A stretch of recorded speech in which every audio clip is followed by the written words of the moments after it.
Have you ever read something that felt like it was sent or by destiny itself?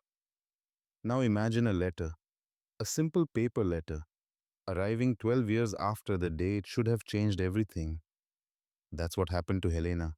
And when she opened that yellowed envelope, smelling like time itself, her whole life flipped upside down. It was a hot morning, the kind that makes the air feel heavy and still. Helena was on the porch organizing some of her mother's old boxes. Boxes filled with faded photographs, crocheted doilies, and memories no one had the courage to throw away. When the mailman came through the gate, she didn't pay much attention. He carried a stack of white envelopes and one single yellowed envelope, wrinkled, worn with softened edges. "There's some old mail they found at the agency," he said. This one was separated. She held the envelope and felt something strange. The paper was so aged, it felt almost like fabric, and the handwriting's familiar. Miguel. The name hit her like a punch to the chest.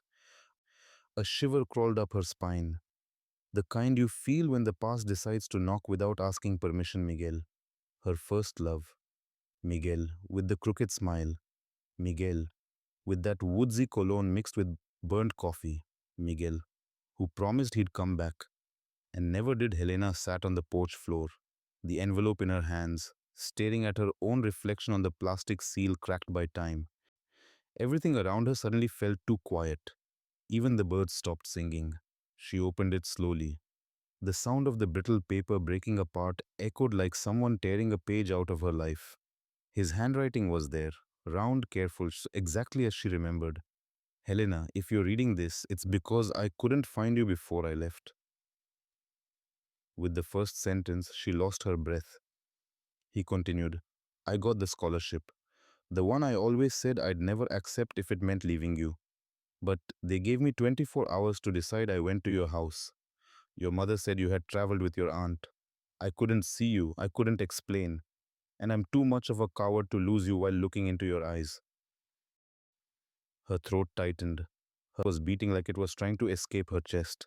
Miguel wrote that he had rushed to the post office that same night, hands shaking, terrified, and mailed the letter. But it never arrived. And he thought she had given up on him. She thought he had abandoned her. Two young lovers, separated by a lost envelope. Helena felt warm tears fall onto the page, leaving dark droplets that blended into his handwriting. It was as if time itself was crying with her. At the end of the letter, one sentence pulsed on the page. "If life ever crosses our paths again, I want you to know, nothing I lived erased you." Helen- Helena closed her eyes. She breathed in deeply. She could almost smell the library where they studied together, hear the scribbling of pens, feel his fingers brushing her hair. Everything came back with such force it felt almost tangible.